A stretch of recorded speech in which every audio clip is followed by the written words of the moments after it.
नमस्कार. आजच्या या विशेष विश्लेषणामध्ये आपण एका अत्यंत गुंतागुंतीच्या पण तितक्याच गंभीर विषयावर बोलणार आहोत. हवामानातील बदल ही आता फक्त एक सर्वसाधारण घटना राहिलेली नाही. हा आपल्या अस्तित्वावर उभा राहिलेला एक मोठा प्रश्न आहे. आज आपण वैज्ञानिक चष्म्यातून गॉडझिला एल निनो म्हणजे नक्की काय आणि हा शब्द का वापरला जातो हे समजून घेणार आहोत. तर थेट विषयाला सुरुवात करूया. हा विषय नीट समजून घेण्यासाठी आपल्याला इतिहासात खूपच मागे जावं लागेल. 251 दशलक्ष वर्षांपूर्वी पृथ्वीवरील समुद्राचं पाणी अचानक गरम झालं होतं. तेव्हा काय घडलं असेल याचा कधी विचार केलाय? त्यावेळी समुद्रात आणि पर्यायाने जमिनीवर राहणाऱ्या जीवांवर एक भयंकर संकट कोसळलं. बिना आगीचे हे जीव उष्णतेने अक्षरशः होरपळून निघाले. भौगोलिक हवामानात अचानक झालेल्या या बदलामुळे पृथ्वीने एक प्रचंड मोठा विनाश पाहिला. आणि हा विनाश किती मोठा होता? तब्बल 96%. समुद्राचं तापमान वाढल्यामुळे जे साखळी परिणाम झाले त्यात जवळपास 96% सागरी जीव रातोरात नामशेष झाले आणि जमिनीवर राहणाऱ्या प्रजातींपैकी 70% जीव काही दिवसांतच संपुष्टात आले. हे आकडे खरंच अंगावर काटा आणणारे आहेत.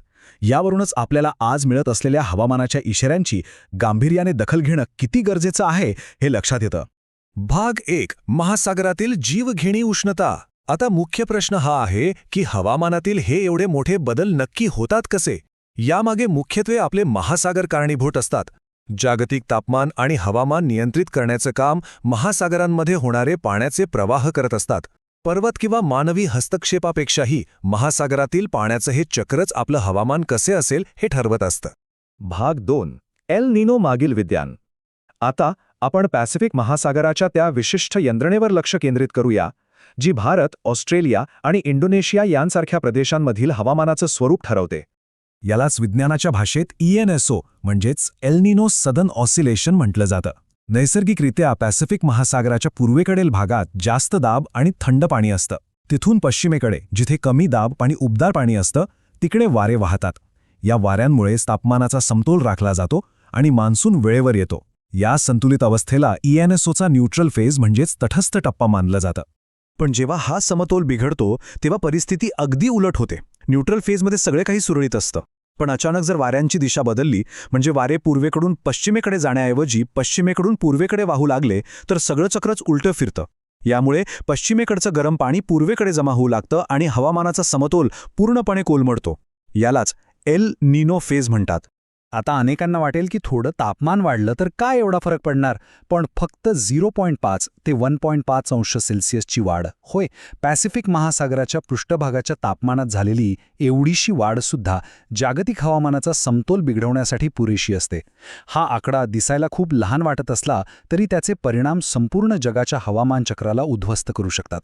भाग 3. इतिहासातील गॉडझिला एल निनो.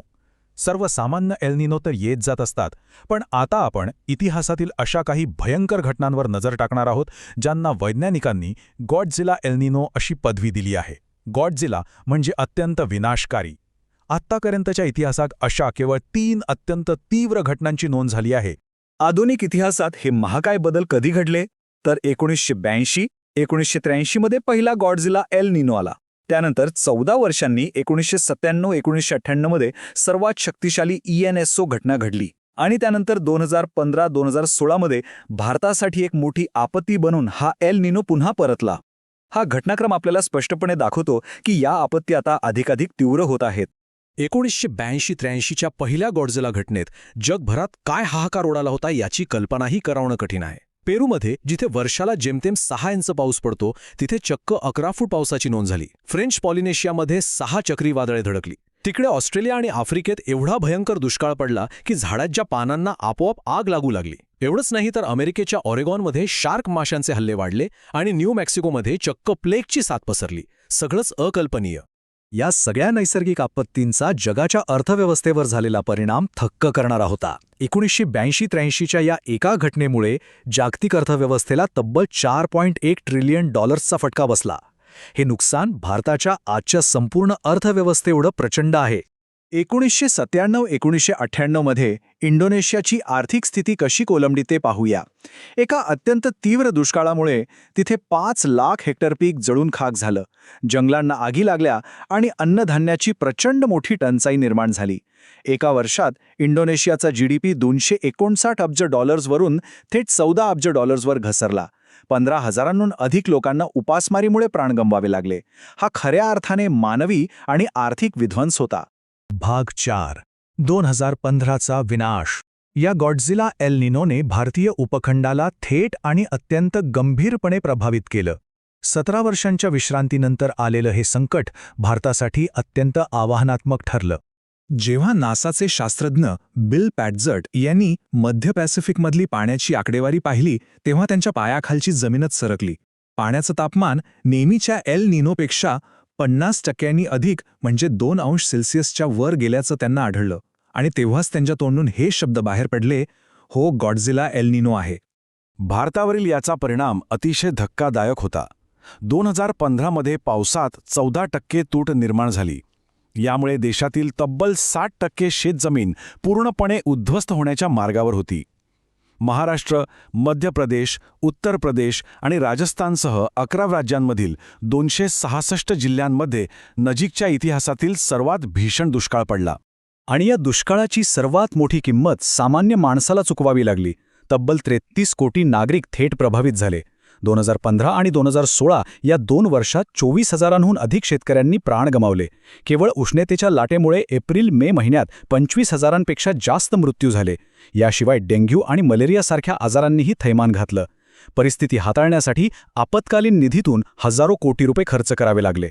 भाग 5. आगामी धोका. आत्तापर्यंत आपण इतिहास पाहिला, पण आता थोडं वर्तमानाकडे वळूया. इतिहासातील ही आकडेवारी आपल्याला आजच्या आणि भविष्यातील हवामानाच्या अंदाजांकडे गांभीर्याने लक्ष देण्यासाठी भाग पाडते. सध्या स्थितीचे हवामान अंदाज अत्यंत चिंताजनक आहेत. यावर्षी सरासरीपेक्षा 8% कमी पाऊस पडण्याची शक्यता वर्तवण्यात आली आहे. पंजाब, राजस्थान, हरियाणासारख्या उत्तर-पश्चिम भारतातील राज्यांमध्ये दुष्काळाचा धोका 30% वाढला आहे. आणि सर्वात महत्त्वाचं म्हणजे तापमानात नेहमीपेक्षा 2 ते 3 अंश सेल्सिअसची वाढ होण्याचा अंदाज आहे. या तापमान वाढीचा सरळ अर्थ काय होतो माहितीये? उत्तर भारतामध्ये तापमान सहजपणे 50 अंश सेल्सिअसचा टप्पा ओलांडू शकतं. ही उष्णतेची पातळी मानवी शरीरासाठी अक्षरशः जीवघेणी आहे. जूनच्या सुरुवातीच्या पावसानंतर येणारी उष्णता आणि कडक ऊन हे लोकांसाठी एक खूप मोठं आव्हान ठरणार आहे. भाग 6. उष्णतेचा सामना करण्याची तयारी. हवामानाच्या या रौद्र रूपापासून आपण स्वतःचा बचाव कसा करू शकतो? केवळ अंदाज पाहून चालणार नाही, तर आपल्याला काही व्यावहारिक आणि जीवनरक्षक पावलं उचलावी लागतील. उष्णतेच्या लाटेपासून वाचण्यासाठी हे काही अत्यंत महत्त्वाचे उपाय आहेत. शरीर हायड्रेटेड ठेवणं सर्वात आवश्यक आहे. फक्त ₹15चं ORSचं पाकिट यासाठी दिवसभर उपयुक्त ठरू शकतं. सुती कपड्यांचा वापर आणि बाहेर पडताना छत्रीसोबत बाळगणं आवश्यक आहे. या व्यतिरिक्त पीकपाडी खराब झाल्यामुळे वाढणाऱ्या महागाईचा सामना करण्यासाठी आपला एक इमर्जन्सी फंड म्हणजेच आणीबाणी निधी तयार ठेवणं अत्यंत गरजेचं आहे. यासोबतच काही गोष्टी आवर्जून टाळायला हव्यात. शरीरातील पाण्याची पातळी योग्य राखण्यासाठी चहा, कॉफीसारखे कॅफेनयुक्त पदार्थ आणि अल्कोहॉलचं सेवन टाळलं पाहिजे. तसंच आर्थिक अनिश्चिततेच्या या काळात कोणताही अनावश्यक खर्च न करणं शहाणपणाचं राहील, जेणेकरून कोणत्याही आर्थिक संकटाचा आपण खंबीरपणे सामना करू शकू. या विश्लेषणाच्या शेवटी एक विचार करायला लावणारा प्रश्न उभा राहतो. जागतिक पातळीवर होणारे हे प्रचंड मोठे बदल आणि समोर दिसणारी आकडेवारी पाहता केवळ वैयक्तिक तयारी या मोठ्या संकटाचा सामना करण्यासाठी पुरेशी असेल का? हा गॉडझिला एल निनो आपल्या सगळ्यांसाठी एक अतिशय गंभीर इशारा आहे. आपण सर्वांनी सतर्क आणि तयार राहणं हीच आता काळाची गरज आहे. हे विश्लेषण पाहिल्याबद्दल धन्यवाद. सुरक्षित रहा आणि सर्वात महत्त्वाचं म्हणजे जागरूक रहा.